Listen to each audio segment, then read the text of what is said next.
Good morning. Happy Monday. From my far right, Larry Schwartz, former secretary to the governor, who has now volunteered to help us during COVID. We thank him very much for his public service. Commissioner Howard Zucker to my right, to my left, Melissa DeRosa, to her left, Kelly Cummings, Director of State Operations. Happy Monday again, day 345 of Groundhog Day. Congratulations to the Tampa Bay Buccaneers. Would have liked to see a New York team in the Super Bowl, obviously, but that did not happen this year. Next year is a different story. It was an amazing game, and what's right is right. Congratulations to the Tampa Bay Buccaneers. They won big, they deserve it. Mr. Tom Brady, who has long been a nemesis to New York teams. He played with the New England Patriots, and we had a great New York rivalry with the New England Patriots for many, many years. And he is smart and talented and is going to go down in the history books just as an undeniably great player and a great team. Gronkowski. It's a fun game to watch, but there's next year, and we look forward to next year. Meanwhile, we're focusing on our three priorities, three tracks, right? You have to walk and chew gum at the same time. Government has to operate on multiple levels now, and it has to operate well and efficiently and produce. Control the COVID spread, vaccinate New York, reimagine, rebuild, renew, which is the reopening. All three tracks must continue simultaneously. On COVID spread, COVID numbers are down. Congratulations to New Yorkers, because their behavior, their actions, their responsibility, their discipline, their sacrifice is what brought the COVID numbers down. Positivity rate 4.2%. Statewide deaths 114. There are no thoughts and prayers. Hospitalizations plus 67. ICU down 5. Intubations down 18. Long Island has the greatest hospitalization rate, not dramatically higher, but higher. And we've been seeing this for the past couple of weeks. Highest positivity, Long Island and Mid-Hudson. We've been seeing this for the past couple of weeks. Again, it's relative. All the numbers are coming down, but we focus on the highest numbers in our state. In New York City, highest number is the Bronx, and getting higher. So the Bronx is a problem. We opened the Yankee Stadium mass vaccination site, but the Bronx is still a problem. The numbers, 4.4 on the 7-day average, is way down from where we started. The post-holiday surge is over. We see it in the positivity, we see it in the hospitalizations, and we respond to the data. We respond to the facts that we face today.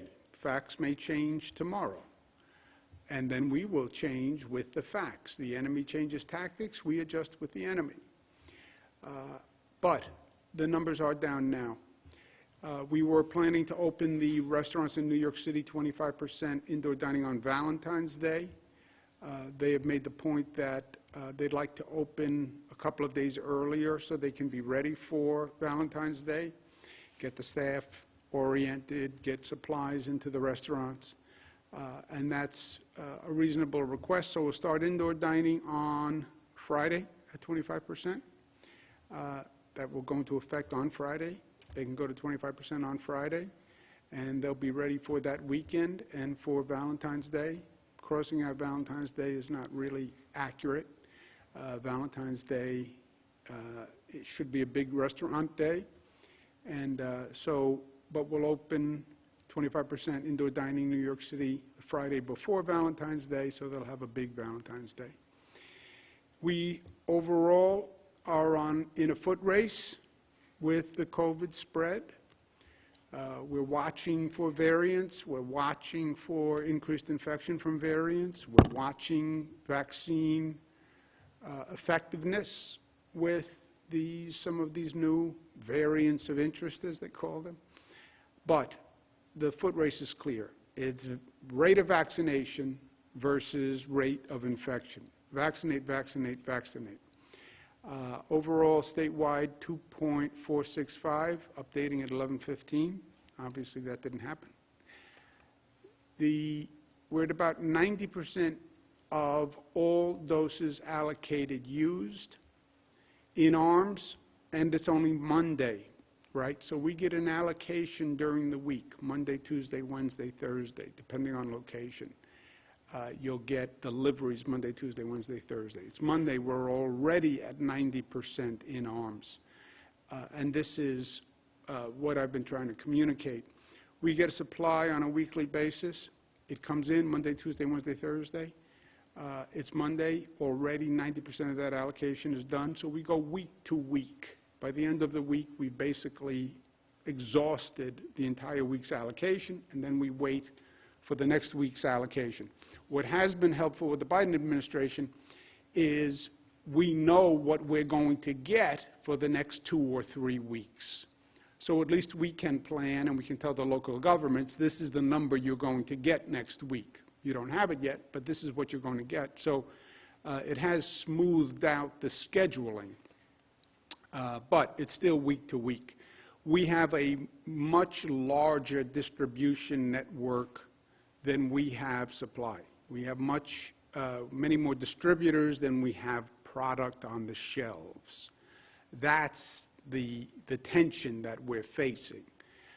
And that's why you have so many people chasing vaccines every week and vaccine appointments. But at one point, the supply will increase, and we want to be ready when that supply increases. We have prioritized healthcare workers, doctors, nurses, our frontline heroes. We've focused on hospitals administering to those nurses and doctors. They're exposed most. They would be super spreaders if they get it. And if they get sick, the hospital capacity comes down. We went from 63% on January 18th. We made a big push. We got to 72%. Between the 25th and today, we're at about 75%. So we're really hitting the refusal rate or the maximum rate that these hospitals can get done. Since we are at that maximum peak number, there are still hospitals that are slower than other hospitals, which I'll mention in a moment. I've told the local health departments for weeks to get after those slow performers. But we're going to take the excess allocation from the hospital workers and use it for people with underlying conditions, comorbidities. This week, they have the vaccines to vaccinate their workers and finish, but this is it. It will have been over 2 months that they had the vaccine for their hospital workers. And they were charged with the responsibility of making sure every hospital staff person who would take it has taken it.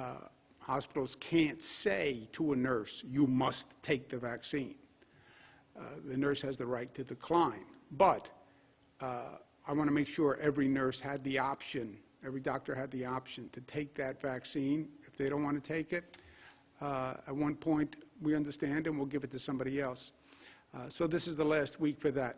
There is still a gross disparity in the high-performing hospitals and the low-performing hospitals. And again, I asked the local health departments to look into this. But how do you have some hospitals at 100% and some hospitals at 40%, 50%? Something is just not right somewhere. I've been on the calls with the hospitals myself. I understand that there's a declination rate. I understand that there may be, that there are racial differences in declination rates. I get that. But it still doesn't add up in my book, because you still have some hospitals in the same region with the same demographics of the same workforce, and you have a gross disparity. So the New York State Department of Health is going to review those slow vaccinating hospitals.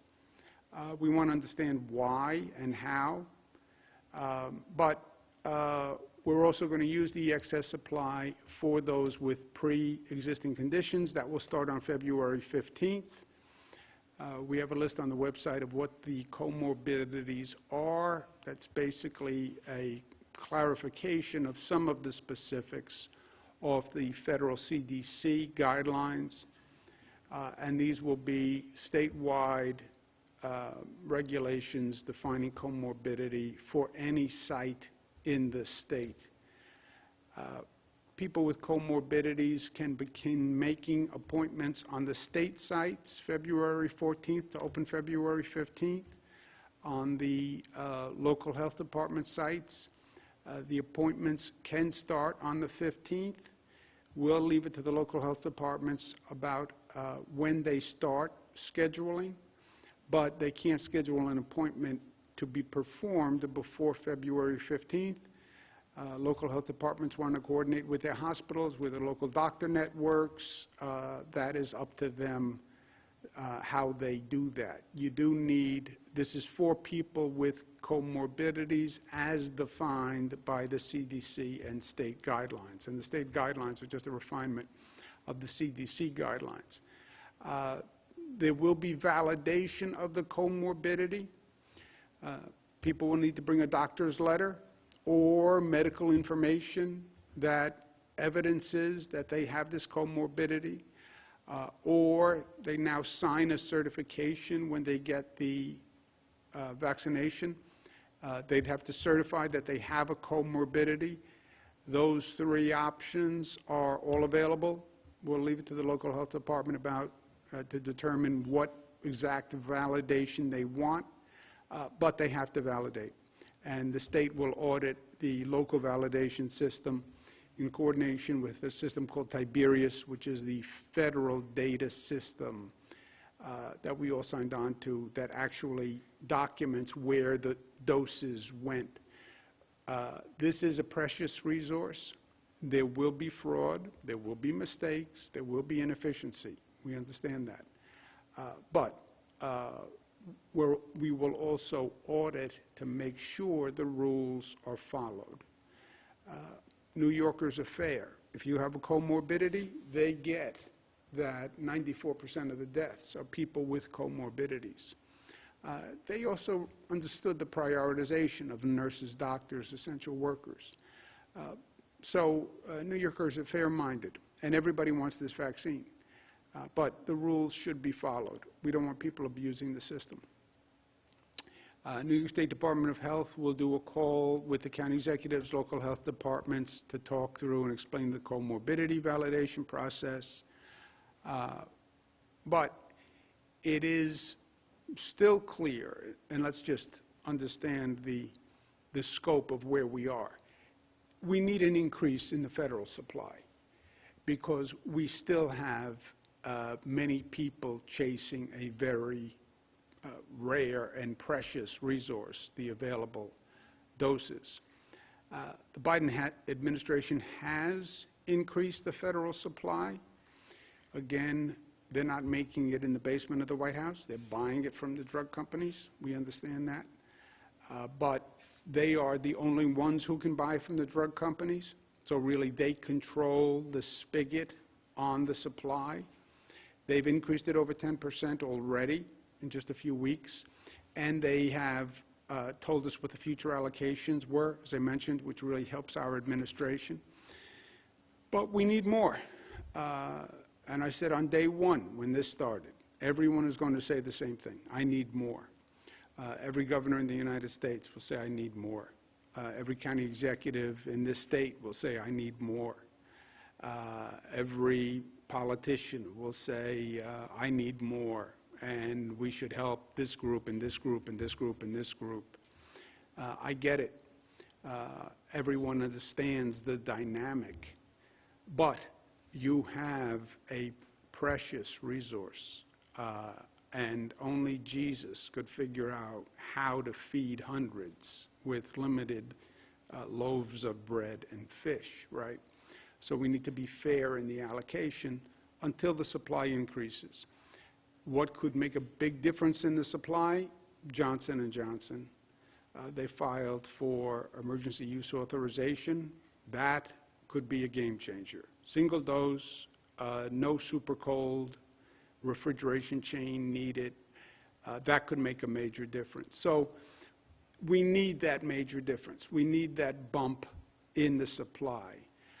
Second doses now are allocated by the federal government. Here's your first dose, here's your second dose. The Biden administration is against using the second dose for the first dose. They're against delaying the second dose. Obviously, we follow federal guidance, and we have the added luxury of actually partnering and trusting this federal government when it comes to the professionalism. So we're following the federal guidance. There is still a question on excess doses. There's a long-term care facility program, the program that does nursing homes through pharmacies, et cetera. There will be excess second doses. Some people will not come back for their second dose for one reason or another, but there will be some fall off. We want to make sure we're using every dose. So excess in the nursing home program, or excess in the pharmacy program, or excess in second doses where people don't come back. How do we reallocate and use those? And those are issues that we're working through with the federal government. But the bottom line, which is the bottom line on this slide, you have 15 million New Yorkers who are ultimately in need of the vaccine. The supply is still about 300,000 per week. That takes 1 year at this rate. 1 year. So just a sober note, but also a realistic note. Well, why don't I get a vaccine today? Why don't we do all the police today? Why don't we do all the teachers today? Why don't we do all the developmentally disabled today? You don't have the supply to do it. And if you want to prioritize someone, well, then you have to deprioritize someone. We have 15 million total population. We have about 10 million now currently eligible. Well, I think we should add this group. Okay, then tell me who you want to take out. You prioritized nursing homes. You prioritized nursing home staff. You prioritized nurses and doctors and police. Who do you want to take out if you want to add someone? These are all difficult decisions. But you need an increased supply because you will have months and months just to get to the people who are now eligible, okay? And that's just a fact that we have to keep in mind. At the same time, multiple tracks. Keep the COVID spread down, get the vaccinations going, and at the same time start to reopen the economy. You have to rebuild and renew this economy. Yes, the vaccine is a light at the end of the tunnel. There is no doubt about that. But we have to create that light. We have to make it happen. It's not going to be a situation where the economy will just come back. We have to make it come back.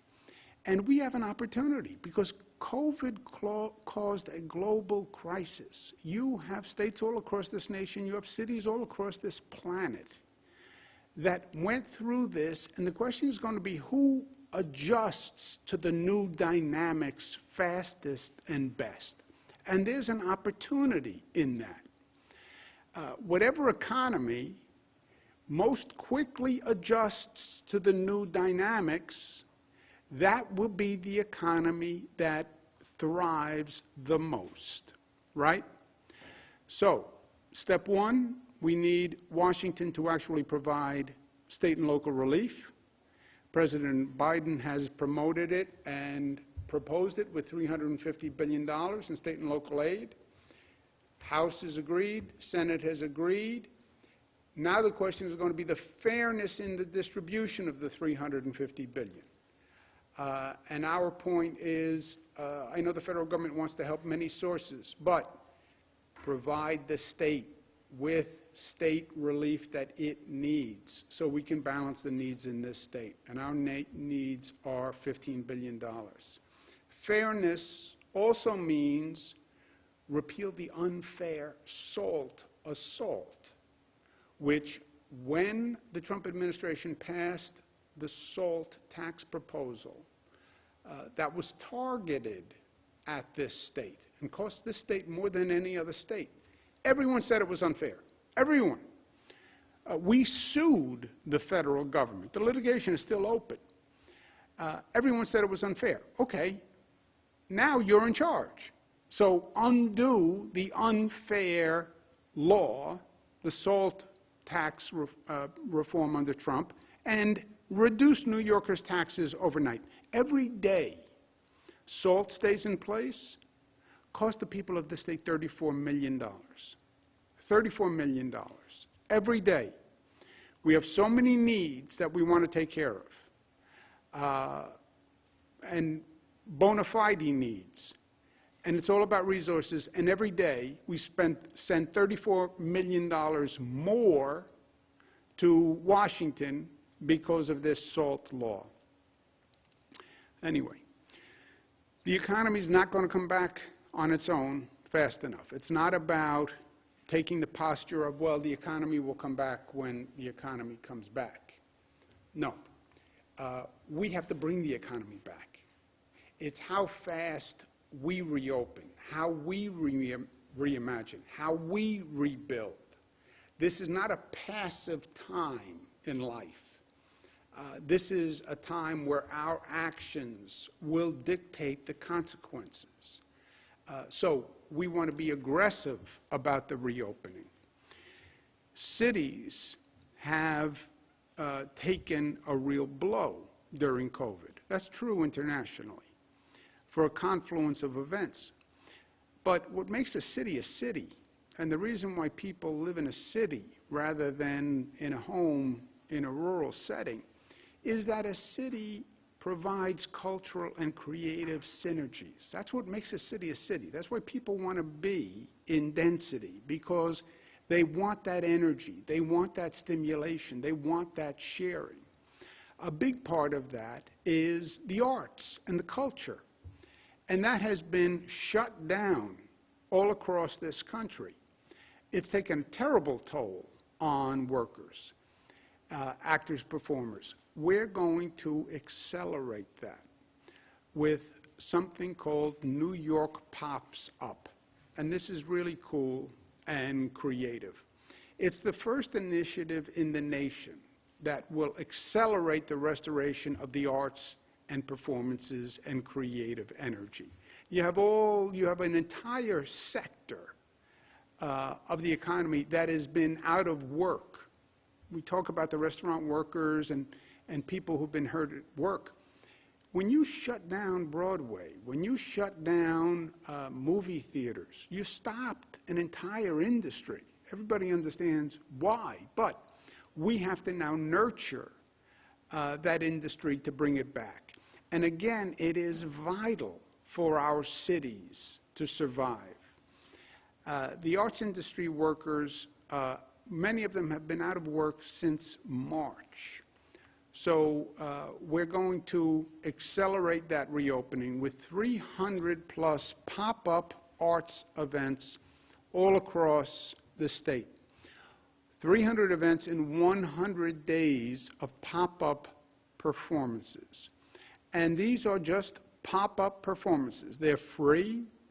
They are not designed to be pre-scheduled and draw a crowd, because we actually don't want the crowd. But we're going to have the pop-up events happening all across the state, over 300. And they will be happening over 100 days. And it's going to be exciting. These will then be in-person pop-up entertainments with really great entertainers. And then they will be shown online, so there can be a social media presence to these online performances. Again, we're trying to thread the needle. We want the performances. We don't want mass gatherings. We don't want large crowds. So pop-up performances that will surprise people and bring the arts back. It will engage the acting and artist community that is very excited about this. And then it will have an online presence. It is an organic effort. It's being driven by artists themselves who are organizing the community and organizing the events. And they've already put together a list of really great performers, many of whom have been idle for months, and they want to be part of restoring the arts. They want to be part of restoring New York and bringing joy to people. So they've already enlisted quite an impressive list of people who will be participating in the online pop-ups. Opening day is February 20th. There's going to be a special performance at the Javits Center as a tribute to healthcare workers who really have been phenomenal heroes all through this. This is who's going to perform on the opening weekend. We're also going to have a special series of events in Brooklyn, New York, so this is going to be exciting.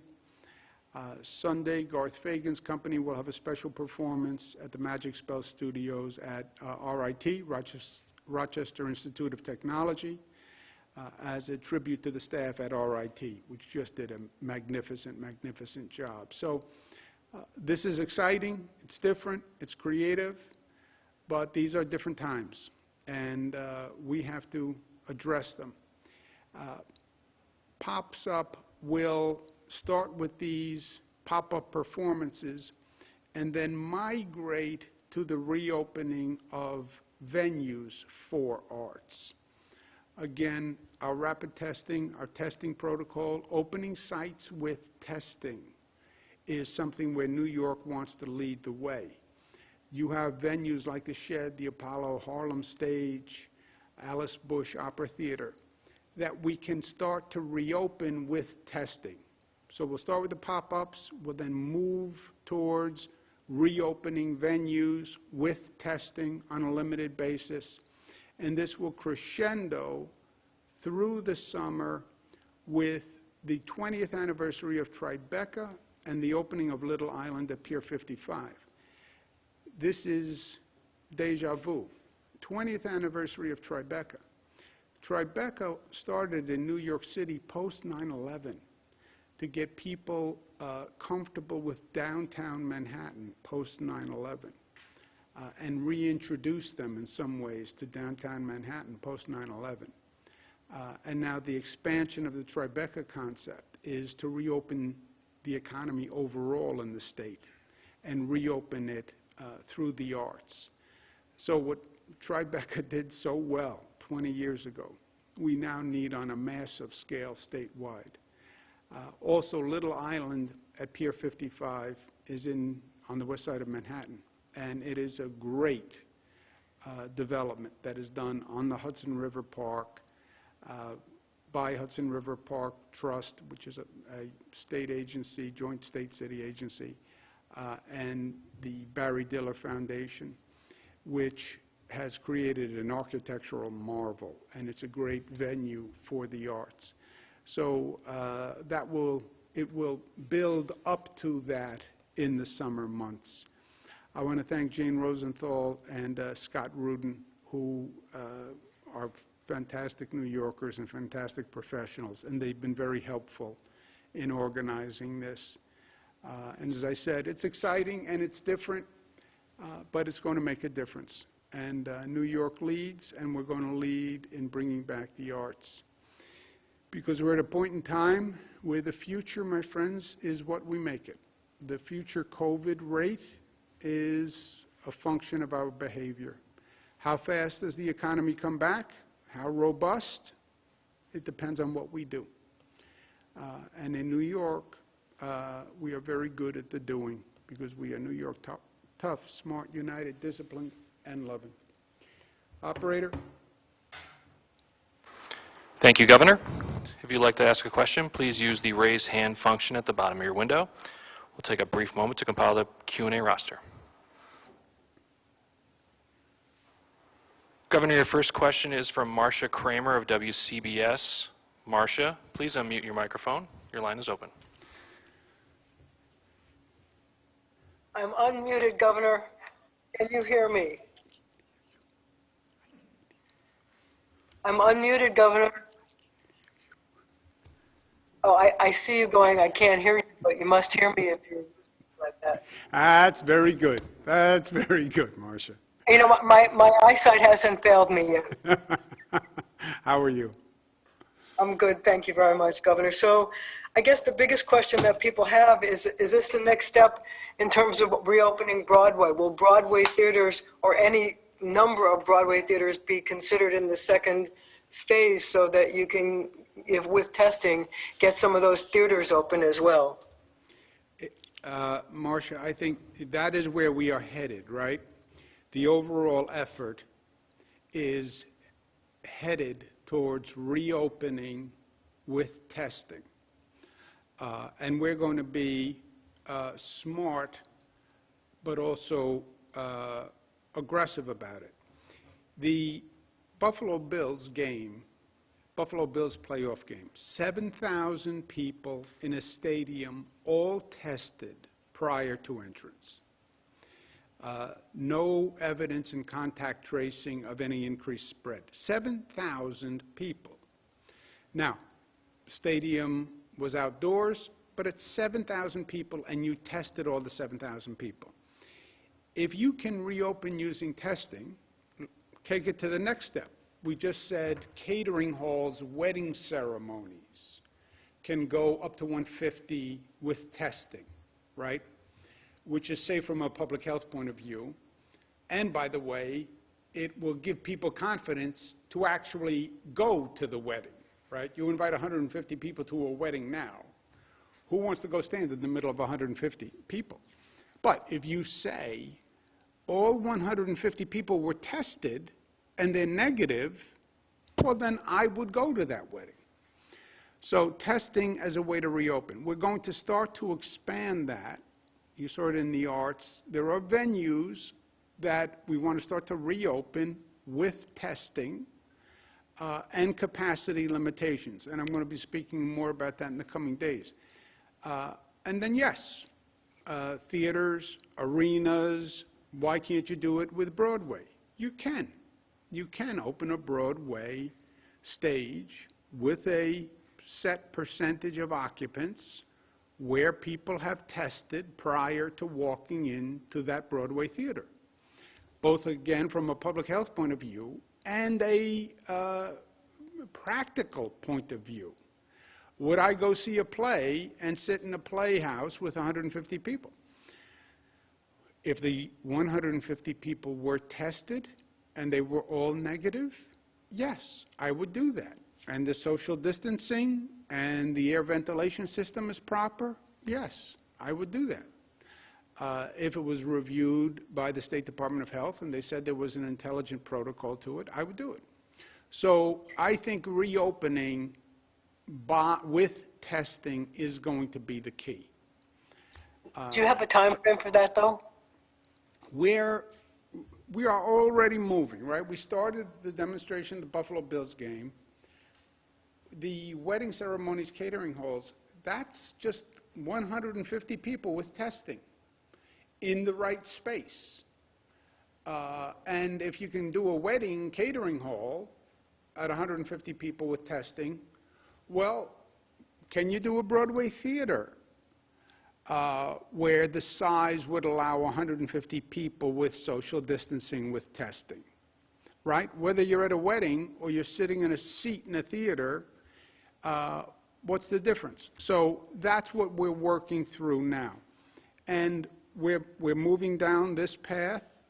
We're watching the infection rate, right? And it's always a calculation. That graphic that I do, that I know you don't like, with the valve that says you reopen the economy while you're watching the gauges, and the gauges are infection rate, hospitalization rate, et cetera. That's what we're doing. I don't have a timeline for you, but we announced, we had the Buffalo Bills games a couple of weeks ago. We then announced the catering hall wedding ceremonies last week. This pop-up arts says it's going to lead to venues like the Shed, like the Harlem Theater, et cetera. So we're working down that path. I don't have a firm timeline for you, but that's the path we're headed while we're watching the infection rate, hospitalization rate at the same time. One hand on the valve, one eye on the gauges of the infection rate, et cetera. One hand, one eye doesn't really work, but I hope you get the basic point.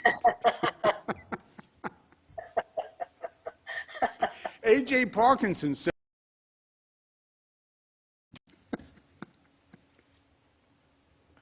thank you, Marcia. Next question, operator. Thank you, Governor. Next up, we have Gabe Gutierrez of NBC News. Gabe, please unmute your microphone. Your line is now open.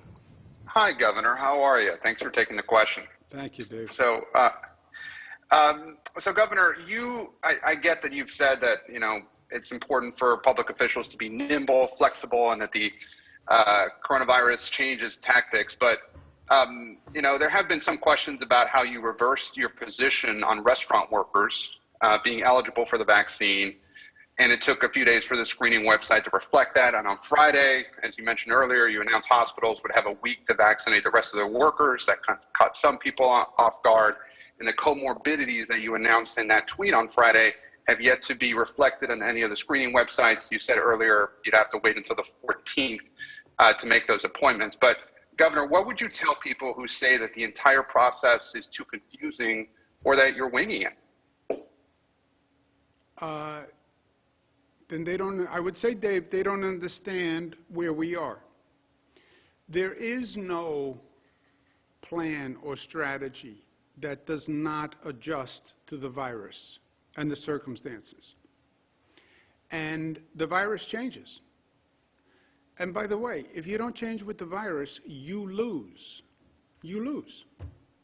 You have two variables: the infection rate of the virus, by the way, variants of interest of the virus, hospitalization rate of the virus, effectiveness of the vaccine against the virus, right? That's one cluster of variables. And then you have the supply of the vaccine and how much you're getting. And those two variables change, you have to change. You are responding to variables outside of your control. I don't control what COVID does. I don't control the infection rate. And I don't control how many vaccinations we get, how many doses we get. I can just react to those changes.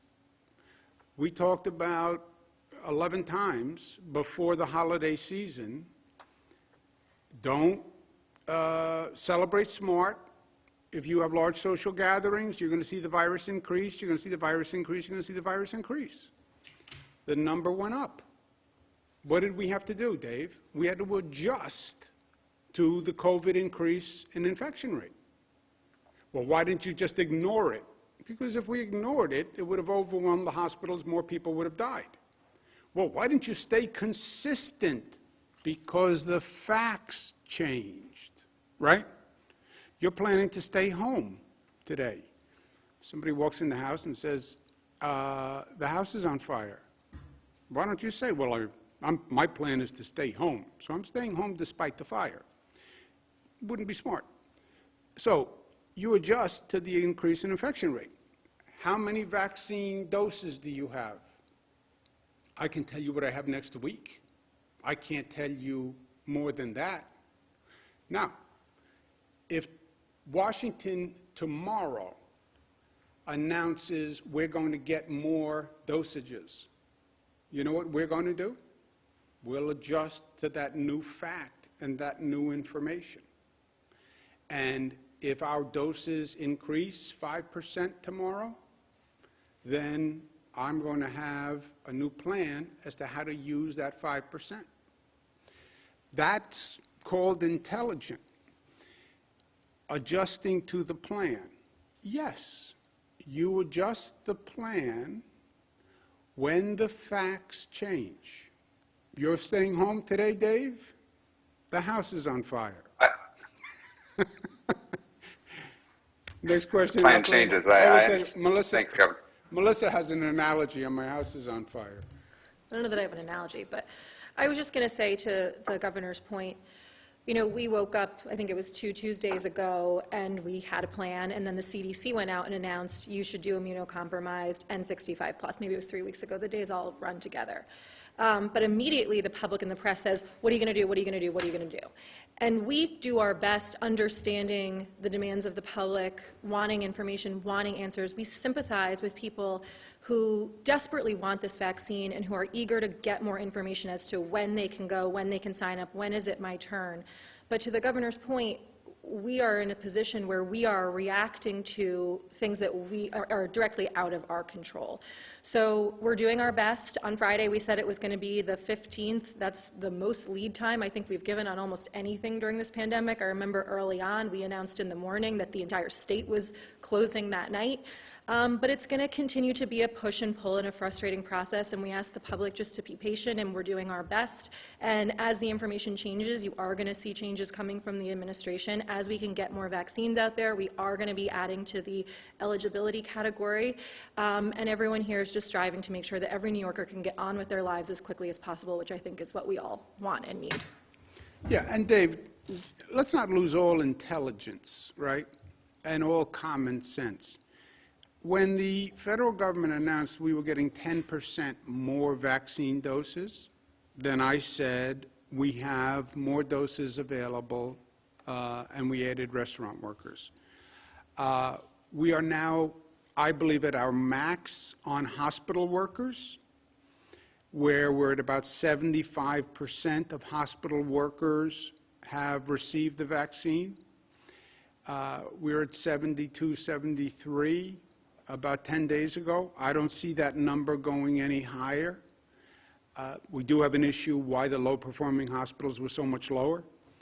But let's free up those unused vaccines. I'm not going to leave unused vaccines on a shelf waiting for hospitals to get past the declination rate. So you adjust to those facts. The White House controls the supply. They've increased it once. We're going to have a conversation tomorrow. They may increase it again. They may reduce it. Depending on what they decide, we will then change our plan. So yes, well, there's a lot of changes. Yeah, welcome to the war, my friend. Next question, operator. Thank you, Governor. Your next question comes from Sandra Tan from the Buffalo News. Sandra, your line is now open. Please unmute your microphone. Hi, Governor. Thank you. I had 2 questions. First is, if an otherwise healthy individual falsely certifies that they have some underlying condition like diabetes or high blood pressure, would that individual face any consequences for getting the vaccine under false circumstances? And my second question is, the state's vaccine tracker shows how many doses have been administered in each region, but not how many people have actually been vaccinated. The site also doesn't provide any breakdown of how much vaccine is being delivered to different parts of the state and to which types of distribution sites, like hospitals or pharmacies or local governments. Given the interest in vaccine distribution, is that something, is that information that can be added? Yeah, I have to check. Maybe Larry or Dr. Zucker or Melissa can speak about the vaccine tracker. On your first question, look, everybody wants this vaccine.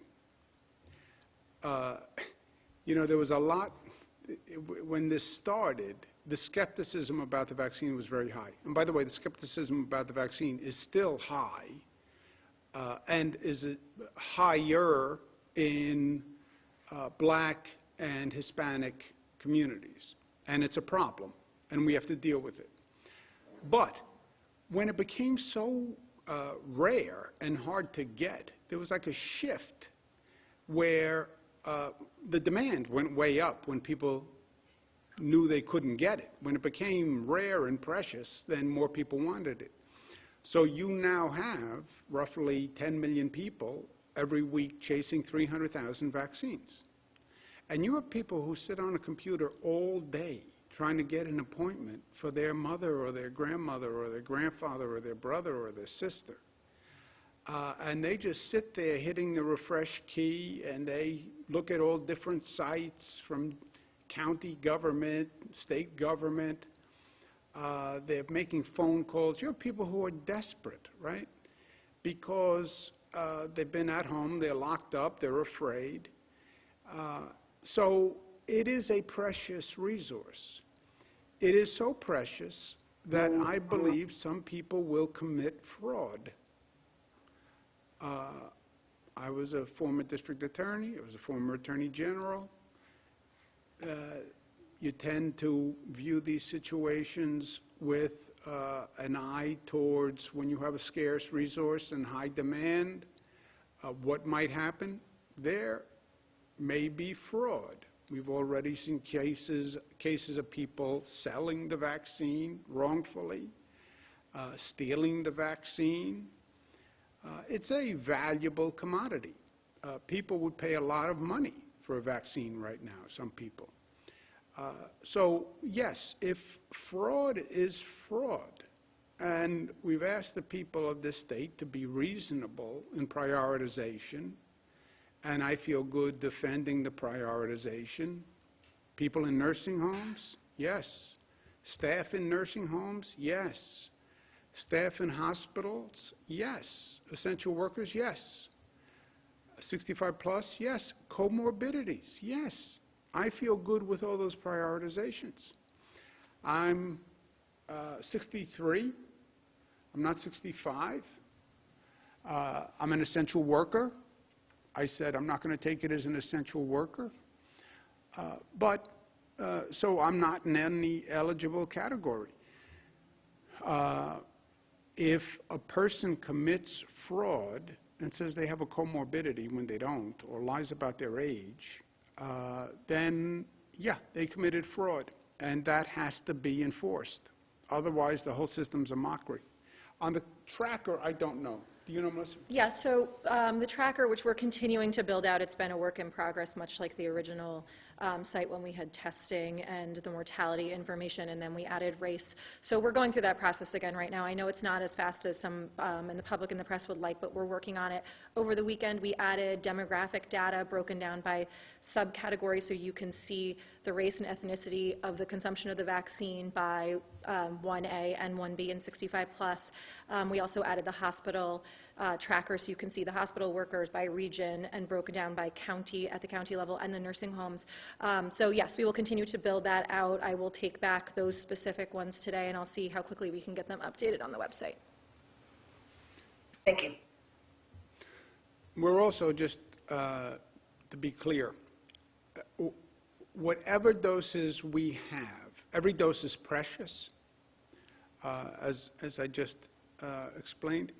Every dose is precious, so we want to make sure every dose we get is in an arm. Slow performers versus high performers, we give the vaccine to higher performing distributors because we don't want to provide the vaccine to a distributor who then is slow in actual vaccination. If there are any excess doses, we're working with the federal government to get approval to reallocate excess doses. In other words, we participate in a federal program that has pharmacies doing nursing homes and nursing home staff. And part of that comes from the state's allocation. So CVS gets an allocation to do nursing homes and nursing home staff. I believe there's an excess allocation in that program. How do we reallocate excess allocations? Second doses. Some people won't come back for their second dose. I get all the scientists say, give the second dose when you're supposed to give the second dose, which means don't use the second dose as a first dose. I get it. Everybody has to get the second dose at the right time. I understand that. But somebody doesn't come back for the second dose. How long do I have to hold the second dose? There'll be some people who don't come back, who forget, who just hear something else in the meantime, who change their mind. How do we use those excess second doses? That's something else. So we're constantly scraping and scratching to get any available doses and getting them to the fastest distributors. Frankly, the single fastest distribution mechanism are the mass vaccination sites. If you're talking about just throughput, those are the fastest mechanism to get the vaccine in the most number of arms in the shortest period of time. Javits Center, Yankee Stadium, Jones Beach, Stony Brook, mass vaccination sites. Next question, operator. Thank you, Governor. Next up, we have Sonia Rincon from 1010 Wins. Sonia, your line is now open. Please unmute your microphone. Hi, Governor. Question about New York PopsUp and the performances and performers. Will these be union performances? As you know, many union performers now no longer qualify for their usual health insurance because they barely worked in 2020, and unions help set safety guidelines. I would have to, Sonia, first, good to hear your voice, Sonia. I do not know is the honest answer. So I would have to check. The question is, are all the performers union performers? I don't know. I will check and I will have them get back to you. Thank you. Next question, operator. Thank you, Governor. Next up, we have Narmeen Chaudhry from WPIX. Narmeen, your line is now open. Please unmute your microphone. Thank you. Hello, everyone. I want to ask you a bit of clarification in regards to the healthcare workers. You essentially said this is a final week for hospitals to get their healthcare workers to get the vaccines that have been allocated to them. But a point of clarification, should they change their minds, do they have to go through the state like everyone else when it comes to that time that they perhaps want it later on? Also, I want to slip in one more quick one. Long Island, you've mentioned for a couple of weeks as being a problem area, but I have not seen them included in the microcluster strategy yet. Is there intention to do so? Yeah, I only heard about 1 out of every 4 words, so I think I get the gist of the question. The healthcare workers, a hospital has had over 8 weeks to vaccinate their healthcare staff, okay? And these are people who don't have to go anywhere else. They're in the hospital. Just come to in the hospital, give you the staff in the hospital. I have been pushing every briefing, hospital management to get as many hospital workers vaccinated as possible. We're up to about 75%, which is good. When we started, we were like in the low 60s. There is going to be a percentage of people who will not take it, and I understand that. There's a differential now between the black and Hispanic community that has a higher declination rate than the white community. We're working on that. But you're at 75%. Is the declination rate about 25%? Maybe. But it's been 8 weeks, and we've done everything we can, and we're going to use the excess. Anybody who changes their mind, we get from the hospitals on a nightly basis how many people are on their staff who have not declined and would take it. And we'll make sure anyone who will take it will have the allocation. We just don't want to allocate more than we're needing. That's true on the hospital program, that's true on the nursing home program, and that's true for the second dose program. Allocate what you need, but not more than what you need. Hospital worker who changes their mind, the hospital says, I need some dosages for them, and the hospitals will continue to get an allocation, just not as great as they have been getting. The nursing home program, I believe there is excess in that program that we can reallocate. Second doses, I believe there are some people who are not coming back for the second dose. And I believe we can use better allocate that excess. So we're doing that across the board. Let's take one more, please. Operator. Thank you, Governor. Your final question comes from Andrew Siff of WNBC. Andrew, your line is now open. Please unmute your microphone. Good afternoon, Governor. So with regard to making appointments for the comorbidities, if I understand correctly, your website will open with that as a possibility on Sunday. We're talking about potentially millions of people in these categories. How ready is the state's portal to accommodate that? And should people expect it to be sort of sold out and filled up almost instantly? I think, Andrew, I will confirm either Melissa or Larry or Howard or Kelly on the time it's opening. Look, you are right, and let's state it even more bluntly. 10 million New Yorkers are chasing 300,000 vaccines. 10 million New Yorkers are chasing 300,000 vaccines every week. That's what's happening. So, yes, expect the portals to open, expect the appointments to be booked very quickly, and this will be an ongoing tension until the supply is greatly increased and dramatically increased. Look, if you got the supply up to 500,000 a week, right? You're still talking about months. So yes, this is going to be a long, anxiety-producing time. Well, how did we get here? I don't know. Why the federal government didn't order enough vaccine last year is one of the great questions in life. Operation Warp Speed, if you remember, was the federal program that was doing the vaccines. How we wind up in a situation where the taxpayer spent billions to expedite the vaccine, except we didn't produce enough. I don't know. But that happened at a federal level. Melissa, Larry, does anyone know about when the appointments open up? They're going to open up on the 14th, so it'll be that morning. I anticipate it'll go live just after midnight.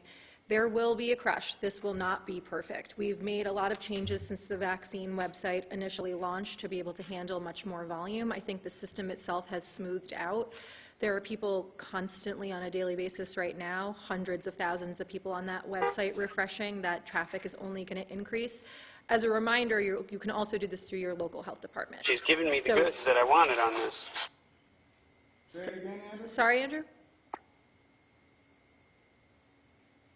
Andrew was talking to someone else.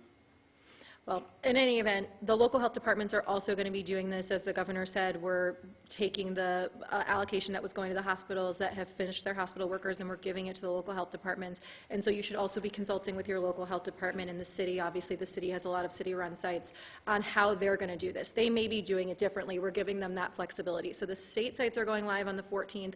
The local health departments will announce on their own how and when they're going to take appointments. And so be looking to your local health departments for that guidance as well. But everybody should go into this with their eyes wide open. It's going to be frustrating. It is going to be a crush. There are going to be problems. It is not going to be perfect, and everyone's going to do their best to try to, in real time, catch glitches and get things up and running. But it's going to be a tough period here.